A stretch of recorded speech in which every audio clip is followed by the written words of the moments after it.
শুভরাত্রি বন্ধুরা, তোমরা সবাই কেমন আছো? আশা করি খুব ভালো আছো। আমিও ভালো আছি। বন্ধুরা, আজকে তোমাদের সাথে একটা আমি মেয়ের জীবনে পুরো জীবনের কাহিনীটা শেয়ার করবো। বন্ধুরা আমার রিকোয়েস্ট, তোমরা ভিডিওটা পুরো দেখো। মেয়েটার জীবনে বহু কষ্ট করেছে। আজকে মেয়েটা যখন ছোটো 4 ভাই বোন ছিল, বাবা চাকরি করতো, কিন্তু তখন মায়না খুবই কম, অভাবে সংসার চলেছে খুবই।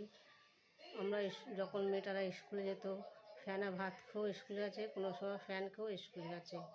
তার বাবার পরনে একটা শার্ট প্যান্ট আর হাওয়া চপ্পল পরেই অফিস কাটাতো। মা পরনে ছিল 2টো শাড়ি। ওই মাসের পর মাস কেটে যেত। খুব কষ্ট করেছে।